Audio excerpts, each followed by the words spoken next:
Bem-vindos à minha casa, meus irmãos. Elevar nosso pensamento a Deus, nosso Pai Criador, em agradecimento por tudo que Ele tão bondosamente nos oferece. Agradecer particularmente a oportunidade reencarnatória que nos concedeu, chance a mais para alcançarmos o grande objetivo, a perfeição moral. Agradecer ao Mestre Jesus e aos bons amigos da espiritualidade, a companhia e o aconselhamento, rogando nos favoreçam para que das leituras do dia de hoje nós consigamos extrair novas boas resoluções, visões novas, mais largas e mais profundas acerca da verdade que Deus colocou ao nosso alcance e que nós, com dificuldade, vamos compreendendo vagarosamente.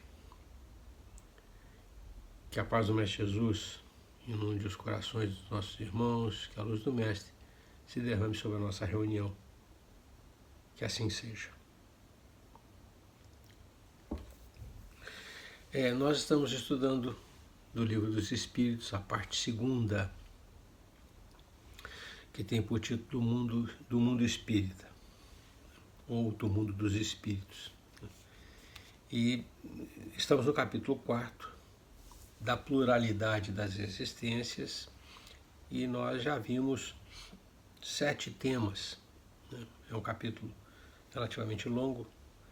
Nós já vimos a reencarnação, a justiça da reencarnação, a encarnação em diferentes mundos, transmigrações progressivas, a sorte das crianças após a morte, sexo nos espíritos e parentesco e filiação.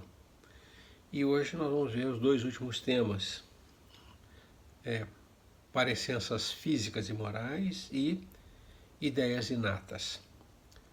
Ao todo 15 questões com 4 desdobramentos que nós vamos tentar vencer nos nossos 45 minutos.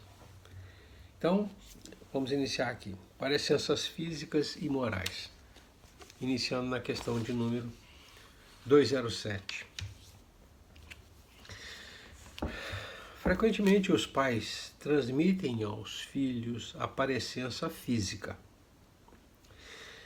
Transmitirão também alguma parecença moral? Nosso orientador responde assim: não, que diferentes são as almas ou espíritos de uns e outros. O corpo deriva do corpo, mas o espírito não procede do espírito. Entre os descendentes das raças, apenas há consanguinidade. O Kardec renova a inquirição, perguntando: de onde se originam as parecenças morais que costuma haver entre pais e filhos? E aí o orientador responde: é que uns e outros, pais e filhos, são espíritos simpáticos que reciprocamente se atraíram pela analogia dos pendores. Dessas 2 questões, o que nós extraímos e é importante, temos que separar o que é uma questão biológica, que é a parecença física, daquilo que é uma afinidade espiritual, que é a parecença moral. Então, o que o espírito orientador diz é o seguinte: entre os descendentes, na descendência, o que nós temos é só consanguinidade. Transmitem-se caracteres biológicos, DNA, coisas que a gente já sabe, de pais para filhos. No que respeita à semelhança, vamos usar o termo semelhança que tem no proceder, no pensar, isso se deve à afinidade entre os espíritos. Vamos usar o termo afinidade, que pode influenciar também, Na próxima questão, Kardec vai nessa direção. 208.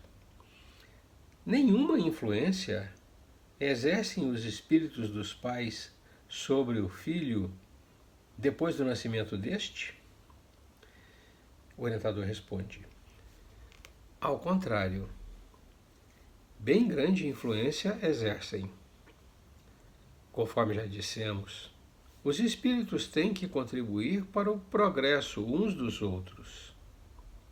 Pois bem, os espíritos dos pais têm por missão desenvolver os seus filhos pela educação. Constitui-lhes isso uma tarefa. Tornar-se-ão culpados se vierem a falir no seu desempenho. Aqui fica claro, né, que muito da parecença é influenciação, né? Então, aquela afinidade pré-existente entre os espíritos abre oportunidade para que se influenciem reciprocamente pais e filhos. E aqui ele deixa uma questão que eu gostaria de sublinhar, uma colocação que eu gostaria de sublinhar. Ele diz, olha, os espíritos têm que contribuir para o progresso uns dos outros. Os espíritos dos pais têm por missão desenvolver o de seus filhos pela educação. Questão 209. Por que é que de pais bons e virtuosos nascem filhos de natureza perversa? Por outra, por que é que as boas qualidades dos pais nem sempre atraem, por simpatia, um bom espírito para lhes animar o filho? E o orientador responde: não é raro que um mau espírito peça lhe sejam dados bons pais, na esperança de que seus conselhos o encaminhem por melhor senda, e muitas vezes Deus lhe concede o que deseja. Então, o nosso orientador inverte o ponto de vista. Não é vamos dizer assim, a moralidade dos pais, né, que atraiu, ou melhor dizendo, é a moralidade dos pais que atraiu um espírito, né, deficiente, necessitado de orientação. É essa a visão que você tem que ter. Não é a exemplificação deles que não é correspondida, né? É que de origem o espírito reencarnante necessitava, né, de uma orientação nova, já que a sua tendência é diversa, né? Quando ele diz, não é raro que um espírito mau peça a Deus lhe sejam dados bons pais. É a única maneira que ele tem de mudar a direção de sua caminhada, ter uma nova orientação, né? E aí a gente vê pais, né, que se pautam por uma moralidade boa, né, que tem uma compreensão exata de Deus e da sua justiça e da sua lei, né, terem por filhos seres que não têm essa compreensão. Questão 210. Pelos seus pensamentos e preces, podem os pais atrair para o corpo, em formação do seu filho, um bom espírito, de preferência um inferior? Podem os pais, mediante oração, né, se livrar, vamos colocar assim, do ônus de trazer para o seio de sua família um espírito inferior? E o orientador responde assim: não. Mas podem melhorar o espírito do filho que lhes nasceu e está confiado. Esse é o dever deles. Os maus filhos são uma provação para os pais. Então, a ideia de que a missão pode ser modificada, vamos dizer, né? Os pais podem refugar uma missão dessa natureza, de imediato se descarta. Mas ele diz, olha, essas orações e esse bem proceder, vamos dizer assim, né, pode melhorar o espírito reencarnante. E isso é o dever deles, melhorar o espírito reencarnante. Os maus filhos são, na verdade, um teste, uma provação para os pais, né? Se são efetivamente bons naquilo que todo mundo acha que são, né? Na moralidade, na condução de outro espírito. 211. De onde deriva a semelhança de caráter que muitas vezes existe entre dois irmãos mormente gêmeos? O orientador responde: são espíritos simpáticos que se aproximam por analogia de sentimentos e se sentem felizes por estar juntos. Olha, a gente olha os gêmeos, né? Ele fala especificamente gêmeos, né? Não fala especificamente, ele fala de dois irmãos e fala particularmente de gêmeos. Ele diz, olha, os irmãos são espíritos simpáticos entre si, né? E se comprazem na companhia um do outro. Então, a semelhança de caráter nasce daí, né? Do fato de serem simpáticos, afins, né? Conforme já tinha dito lá atrás. E aqui ele trata de uma particularidade, os siameses, aqueles irmãos gêmeos que nascem com parte do corpo comum. Ele pergunta, há dois espíritos, ou por outra, duas almas, nas crianças, cujos corpos nascem ligados, tendo comuns alguns órgãos? Kardec pergunta se são dois espíritos que habitam aqueles dois corpos que estão interligados, compartilhando, em algumas situações, compartilhando órgãos, inclusive. E aí o espírito responde, sim, existem duas almas ali. Mas a semelhança entre elas, entre essas almas, é tal que faz-vos pareçam, em muitos casos, uma só. No caso dos siameses, essa afinidade é perfeita, vamos colocar assim. Que dá a ideia de ser um ser único, de ser uma alma só, né? Não à toa, né? Dividem o corpo. Nós voltaremos nesse assunto em uma outra oportunidade, né? Mas existe ali uma semelhança muito grande, uma afinidade muito grande, que define essa semelhança, né? Questão 213. E ele volta à questão dos gêmeos. Pois que nos gêmeos os espíritos encarnam por simpatia, foi o que o espírito colocou lá atrás, o nosso orientador, de onde provém a aversão que às vezes se nota entre eles? E aí o nosso orientador responde, não é de regra que sejam simpáticos os espíritos dos gêmeos. Não é regra, né? Não é regra. Acontece também que espíritos maus entendam de lutar juntos no palco da vida. Então, não só a semelhança, vou retificar, a afinidade pode definir o fato de estarem juntos dentro de uma mesma família na condição de gêmeos.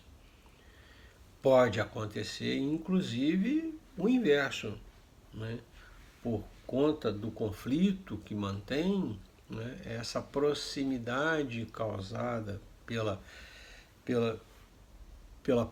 pelo parentesco, né, nessas condições, enseja uma oportunidade de luta, né,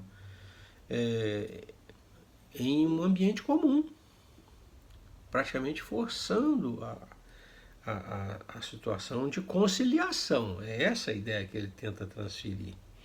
Então ele diz, olha, não é regra que só simpáticos nasçam na mesma família, antipáticos também, né? Porque é nessa condição, nessa intimidade, né, que eles conseguirão burilar o conflito que mantém entre si. Aperfeiçoar o relacionamento eliminando as arestas, né, eliminando o conflito. Questão 214. O que se deve pensar dessas histórias de crianças que lutam no seio materno, que disputavam já no processo reencarnatório vamos usar o termo, a predileção da mãe? E aí o nosso orientador diz, lendas. Não existe isso, de espíritos que lutam entre si desde o seio materno, para significarem quão inveterado era o ódio que reciprocamente se votavam, figuram-no a se fazer sentir antes do nascimento delas. Em geral, não levais muito em conta as imagens poéticas.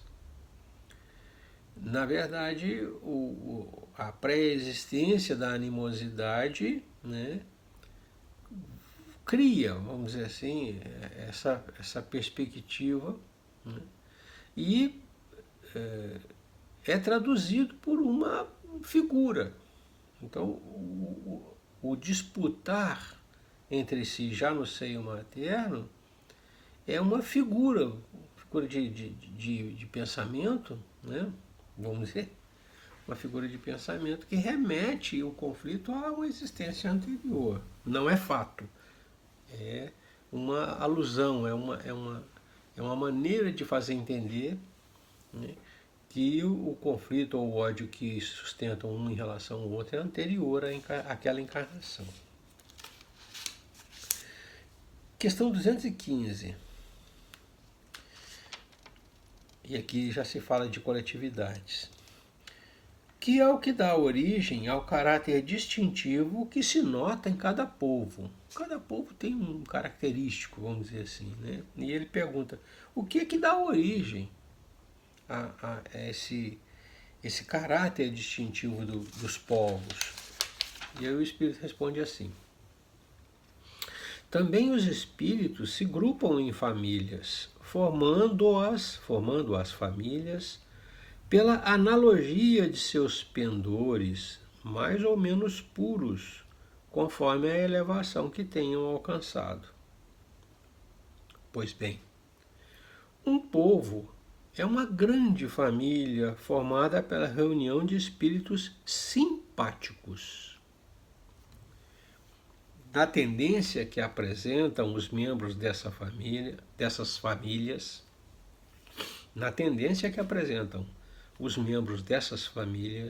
para se unirem, é que está a origem da semelhança, que existindo entre os indivíduos, constitui o caráter distintivo de cada povo.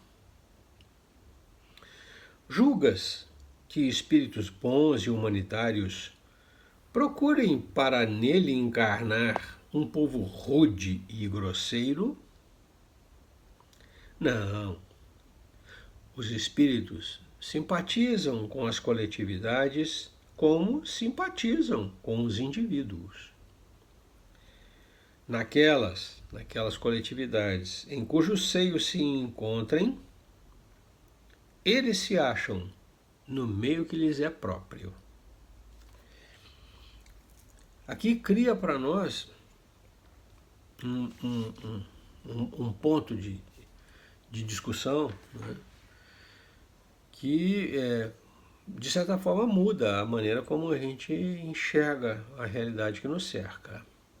A gente, não concordando com as coisas erradas que estão ao nosso redor, nos colocamos né? Como se fôssemos, tivéssemos sido jogados de paraquedas no meio que nos é estranho. E o orientador diz, olha, não é assim que funciona. Vocês não estão no meio estranho, vocês estão no meio que lhes é próprio. Não vamos falar de assunto que gera polêmica, né? Vamos falar de uma coisa simples, né? Veja, comparem o senso de beleza, de organização e de limpeza, né, que diferencia os diversos povos. Olhem para uma cidade europeia, centenária, milenar, né, com as ruas limpas, as calçadas perfeitamente limpas, as ruas perfeitamente limpas, flores, tudo muito limpo, muito organizado, tudo muito bonito. Aquilo não é alguém que fez, são aqueles habitantes que fizeram. Aquilo é senso comum deles, aquilo é a maneira como enxergam a vida em coletividade. Olhem, europeus e japoneses, e comparem, né, a perspectiva que eles têm de coletividade, de vida na cidade, né, com a maneira como nós encaramos, a maneira como nós toleramos a vida em coletividade. Nós estranhamos quando os japoneses, ao término de um jogo na Copa do Mundo dentro do Brasil, se levantaram e limparam o ambiente que tinham utilizado. Aquilo foi notícia, porque para nós não é assustador que alguém descarte o lixo que produziu ali onde estava e vá-se embora como se nada tivesse acontecido. Jogue o toco de cigarro, ou o guardanapo, ou o copo descartável e tal. Eu estou usando um exemplo simples para caracterizar, né, uma coisa que é complexa. Então, a coletividade que se permite, né, viver cercada de lixo, vamos dizer assim, ela tem aquilo como característica dela, né? Aquele que acha que está no ambiente errado, se olhar com bastante cuidado, vai encontrar afinidade. Então o nosso orientador diz assim, os espíritos simpatizam com as coletividades, né, como simpatizam com os indivíduos. A gente, nós, espíritos, nós simpatizamos com as coletividades. Nós estamos no meio que nos é próprio. Então é uma explicação que muda o nosso ponto de vista, que coloca em real grandeza, né, aquilo que nós chamamos de caráter dos povos. A questão 216. Em suas novas existências, conservará o espírito traços do caráter moral de suas existências anteriores? Importante. Em suas novas existências, conservará o espírito traços do caráter moral de suas existências anteriores? Ele prossegue, né? ou ele aparenta, né, aquilo que é na próxima existência? E aí o orientador diz assim, isso pode dar-se, mas melhorando-se ele muda. O que nós temos que entender é que o processo de mudança é contínuo. Então, eu não sou hoje o que eu era ontem, né? Então, exigir que amanhã eu tenha semelhança, vamos dizer assim, com o que eu fui hoje, né, seria negar esse princípio de que a mudança é contínua. A mudança no espírito, o progresso no espírito é contínuo. E aí ele explica, ele diz assim: pode também acontecer, ele diz, uma primeira condição é melhorando-se e ele muda. E ele ainda prossegue. Pode também acontecer que sua posição social venha a ser outra. Se de senhor passa a escravo, inteiramente diversos serão seus gostos e dificilmente o reconheceríeis. A gente está sempre tentando enxergar o espírito, né, na outra pessoa. Né? Sendo o espírito sempre o mesmo nas diversas encarnações, podem existir certas analogias entre as suas manifestações, se bem que modificadas pelos hábitos da posição que ocupe, até que um aperfeiçoamento notável lhe haja mudado completamente o caráter, porquanto de orgulhoso e mau pode tornar-se humilde e bondoso se arrependeu. O que a gente tem que ter consigo é que o espírito progride continuamente, o tempo todo, de minuto a minuto. Vamos ficar com essa ideia. O minuto seguinte é diferente, né? E outras condições interferem. O meio em que ele reencarna, a condição em que ele reencarna, né, pode condicioná-lo a comportamentos diversos. O que ele diz é o seguinte: existem analogias, porque o espírito é sempre o mesmo, né?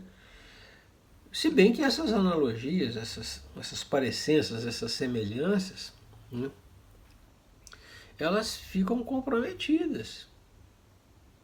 Primeiro, pelo processo de mudança contínua, quer dizer, no momento seguinte ele é diferente. Segundo, pela condição em que ele reencarna. Né? Ele diz, até o momento em que o camarada pode mudar radicalmente. E aí ele cita o exemplo. Né? Aquele que era orgulhoso e mau pode tornar-se humilde e bondoso se arrependeu.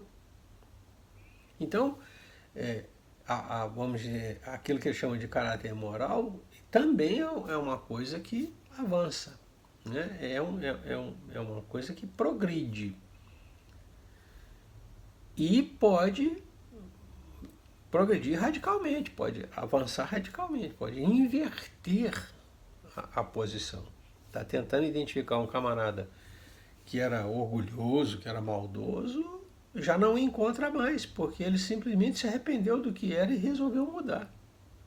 Então, essa questão é importante para nós. Ninguém está condenado a se manter, né, naquela posição, naquela condição. O progresso é continuado. Questão 217.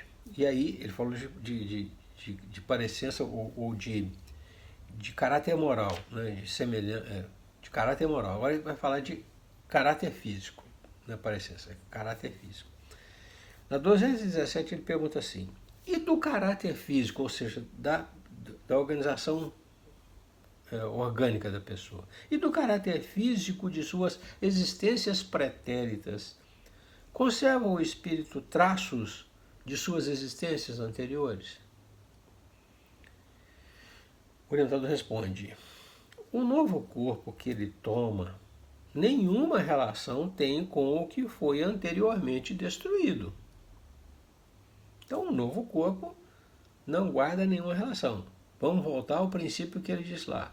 O corpo deriva do corpo. Então, novos pais, nova biologia, novas condições biológicas, vamos dizer assim. O novo corpo que ele toma nenhuma relação tem com o que foi anteriormente destruído. Entretanto, o espírito se reflete no corpo. Sem dúvida que o corpo, é unicamente matéria. Porém, nada obstante, se modela pelas capacidades do espírito, que lhe imprime certo cunho, sobretudo ao rosto, pelo que é verdadeiro dizer-se que os olhos são o espelho da alma, isto é, que o semblante do indivíduo lhe reflete de modo particular a alma.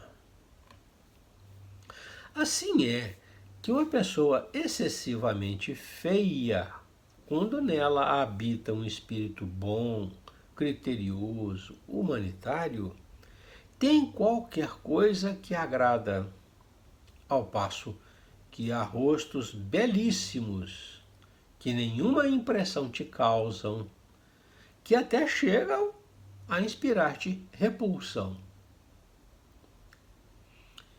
Poderias supor que somente corpos bem moldados servem de envoltório aos mais perfeitos espíritos, quando o certo é que todos os dias deparas com homens de bem, sob um exterior disforme,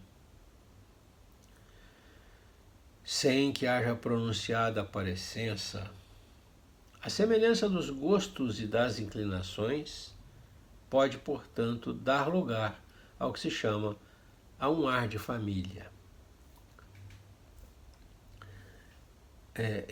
Quando ele fecha a ideia, ele fecha com uma ideia muito boa. Ele diz assim, olha, existe mais semelhança, né, pela afinidade de gosto e de inclinação, né, o que pode dar uma parecença, né, de família, né, muito mais do que o aspecto biológico, né?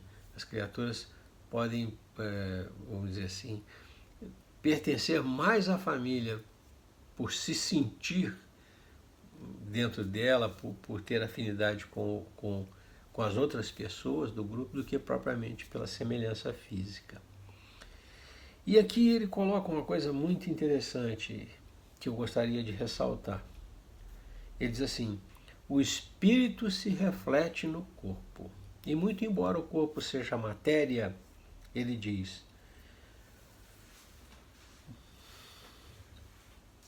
sem dúvida que este é unicamente matéria, se modela pelas capacidades do espírito, que lhe imprime certo cunho, sobretudo ao rosto.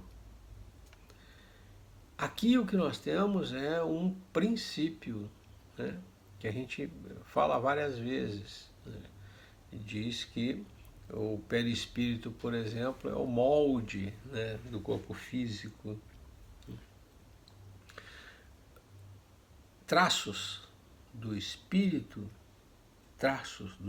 vamos ao termo, né, são impressos no corpo físico. Então, o que a gente vê no caráter físico é uma semelhança geral, né? Mas particularidades são expressões próprias do espírito. O espírito se reflete no corpo, né? Esse princípio é importante, inclusive, né, mais para o futuro, né, quando a gente fala de saúde e doença. Né? Aqui é feita uma nota no fim, e ele diz assim, nenhuma relação é essencial guardando o corpo que a alma toma numa encarnação com o que deve, ou com o de que se revestiu na encarnação anterior, visto que aquele lhe pode vir de procedência muito diversa da deste, fora absurdo pretender-se que numa série de existências haja uma semelhança que é inteiramente fortuita.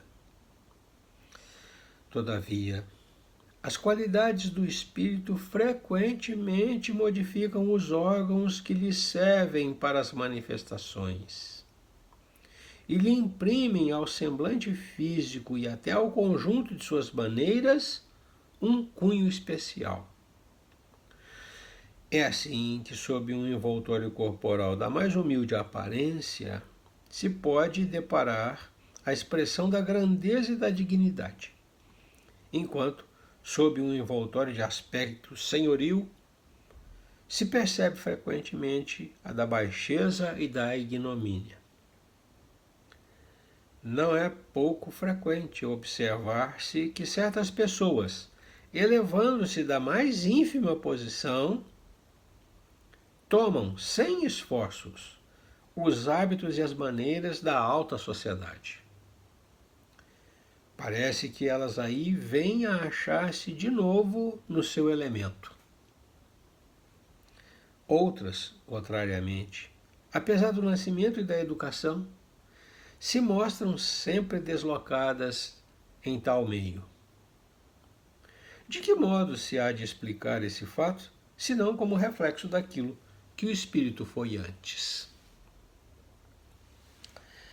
E aí nós entramos no último tema, ideias inatas.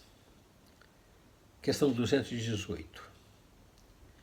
Encarnado, conserva o espírito algum vestígio das percepções que teve e dos conhecimentos que adquiriu nas existências anteriores? Tem lembrança? Né? Conserva vestígio das percepções que teve e dos conhecimentos que adquiriu? E o orientador responde laconicamente: guarda vaga lembrança, que lhe dá o que se chama ideias inatas. Ideias que brotam em nós, né? E a gente não sabe de onde veio. Ideia inata é isso. Desdobra, ele pergunta novamente: não é então quimérica a teoria das ideias inatas? E o orientador responde: não. Os conhecimentos adquiridos em cada existência não mais se perdem. O conhecimento é cumulativo. Liberto da matéria, o espírito sempre os tem presentes.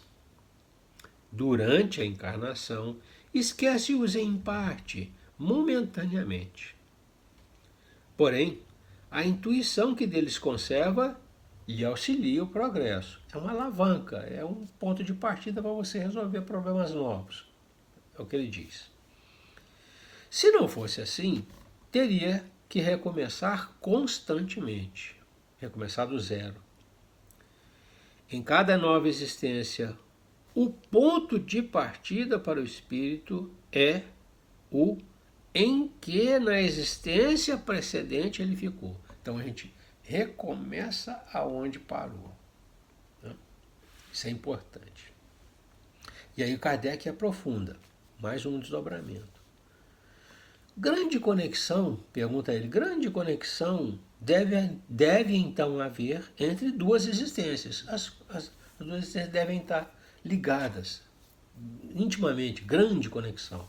E aí o orientador responde: não, nem sempre tão grande quanto talvez o suponhas, dado que bem diferentes são muitas vezes as posições do espírito nas duas, e que no intervalo de uma e outra encarnação pode ele ter progredido. Questão 216, ele já tinha falado isso. A diferença de posição na encarnação e o progresso realizado pode mudar todo o panorama na sequência. Desculpem. Lembrando que o progresso se realiza também na erraticidade, com as novas boas resoluções.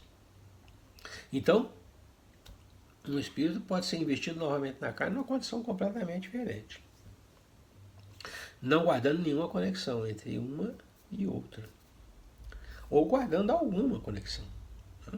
É tudo muito relativo.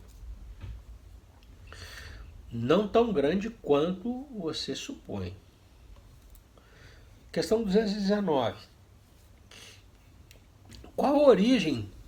Qual a origem das faculdades extraordinárias dos indivíduos que, sem estudo prévio, parecem ter a intuição de certos conhecimentos, o das línguas, do cálculo, etc. Aquilo que nós chamamos de gênio, né? Criaturas que não tem de onde tirar o que sabem. E aí o nosso orientador responde assim: lembrança do passado, progresso anterior da alma, mas de que ela não tem consciência.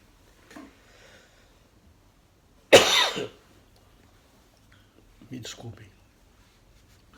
A sinusite ataca e aí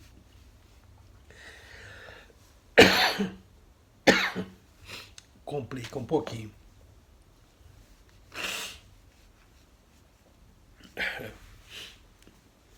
Vamos retomar então. Lamúrias à parte, vamos retomar. Ele diz: lembrança do passado, progresso anterior da alma, mas de que ela não tem consciência. Aquele conhecimento, não, eu aprendi em tal lugar assim, assim. Não, ele simplesmente tem conhecimento, é isso que ele quer dizer. Ele não tem consciência da origem do conhecimento. Mas ele expõe aquilo que já aprendeu. E aí ele prossegue: de onde queres que venham tais conhecimentos? De onde viriam? Só a espiritualidade intuindo? Não. Né? Só auxílio do plano espiritual? O corpo muda. O espírito, porém, não muda, embora troque de roupagem. Questão 220. Pode o espírito, mudando de corpo, perder algumas faculdades intelectuais, deixar de ter, por exemplo, o gosto das artes? E o orientador responde: sim, desde que conspurcou a sua inteligência ou a utilizou mal. Depois, uma faculdade qualquer pode permanecer adormecida durante uma existência por querer o espírito exercitar outra, que nenhuma relação tem com aquela. Esta, então, aquela que ele deixou adormecida, esta, então, fica em estado latente para reaparecer mais tarde. Nada se perde. Né? Fica momentaneamente de lado, é o que ele diz. Questão 221. Dever-se-ão atribuir a uma lembrança retrospectiva o sentimento instintivo que o homem, mesmo quando selvagem, possui da existência de Deus e o pressentimento da vida futura? O orientador responde: é uma lembrança que ele conserva do que sabia como espírito antes de encarnar. Mas o orgulho, amiudadamente, abafa esse sentimento. E o Kardec reinquire: serão devidas a essa mesma lembrança certas crenças relativas à doutrina espírita que se observam em todos os povos? A gente vê fragmentos da doutrina espírita espalhados no mundo inteiro e em diversas religiões, diversos povos. Né?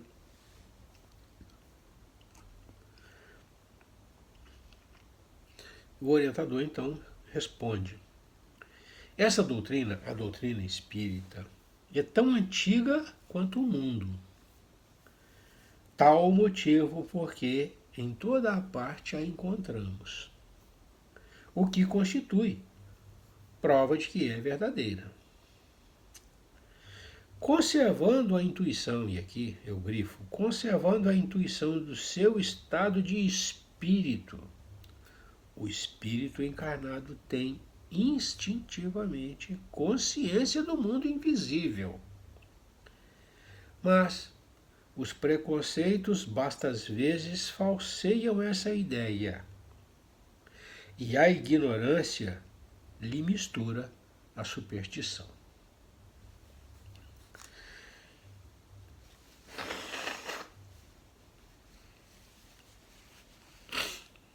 Esses dois últimos temas que fecham o capítulo 4, né, dão uma passada, dão uma visão geral, né, a respeito de conhecimentos, falando de trás para frente, conhecimentos que a gente acumula ao longo das nossas existências, né, e que vamos utilizando enquanto encarnados muito precariamente por conta da, vamos chamar, necessidade de novas experiências, de vivências novas, de ambientes novos, problemas diversos, né? Que é o que nós chamamos de ideias inatas, nada mais são do que conhecimentos acumulados, né? Que a gente resgata para auxiliar no prosseguimento nessa existência. E fala também de semelhança, parecença física e moral existente entre espíritos, né, que convivem, pais e filhos, famílias, coletividades e tal. Esses dois temas fecham o capítulo e o capítulo para nós ele tem uma importância significativa, né, porque ele abrange uma gama grande de informação, né, relacionado com esse conceito reencarnatório, chama um dogma reencarnatório, que para nós é fundamental. Ninguém entende espiritismo, a doutrina espírita, sem entender reencarnações. Então, assim, grosseiramente, nós podemos resumir, né, ao longo desse capítulo, nós podemos extrair os seguintes fundamentos que a gente tem que enfatizar. A reencarnação objetiva, expiação e melhoramento progressivo da humanidade. A justiça divina concede que nós realizemos em novas existências o que não podemos fazer ou concluir na primeira tentativa ou na tentativa anterior. Que nós vivemos as nossas experiências corporais em diferentes mundos, de conformidade com o grau de elevação do espírito e suas necessidades de aperfeiçoamento. Que o espírito progride através das reencarnações, as transmigrações progressivas. Que somente após muitas encarnações ou depurações sucessivas, o espírito atinge a finalidade a que ele se propõe, para a qual ele tende, que é a perfeição moral. Que a curta duração da vida de uma criança pode representar para o espírito o complemento de uma existência que foi interrompida fora do que era programado. E a sua morte, na maioria das vezes, representa uma provação ou expiação para os pais. Mas o espírito da criança recomeça em outra existência. O trabalho prossegue e ele volta a encarnar. Que os espíritos não têm sexo. Sexo é próprio da organização física. Que o que guia o espírito na escolha do corpo em que deverá encarnar são as provas por que haja de passar. A sucessão das existências corporais estabelece entre os espíritos ligações que remontam às existências anteriores, ampliando a parentela, aumentando a família. Com isso, é necessário ampliar também os deveres de fraternidade. Porque, ou porquanto, naqueles que nos cercam encontraremos anteriores laços de consanguinidade. Que a parecença física é questão biológica. O corpo deriva do corpo. Que a parecença moral é resultante da influenciação recíproca de espíritos simpáticos. E por fim, que os conhecimentos adquiridos em cada existência não mais se perdem. Que errante, o espírito sempre os tem presentes. Quando encarnado, esquece-os em parte e momentaneamente, mas a intuição que deles conserva lhe auxilia o progresso. Essa vaga lembrança é o que nós chamamos de ideia inata. E essa vaga lembrança é o que permite ao espírito prosseguir no seu aperfeiçoamento do ponto em que parou na última existência. Finalizamos o capítulo 4, extrapolamos o tempo em 7 minutos, graças à minha sinusite. Deixo aos irmãos aberto o espaço para críticas, sugestões, acréscimos, perguntas. E vamos encerrando o nosso vídeo, renovando a Deus os agradecimentos pela oportunidade da reunião e do estudo, e ao Mestre Jesus e aos bons amigos da espiritualidade pela companhia e pela iluminação. Rogando ao Mestre que nos mantenha assim iluminados com a sua luz, para que nós tenhamos clareza em identificar os grandes objetivos que aguardam a nossa ação.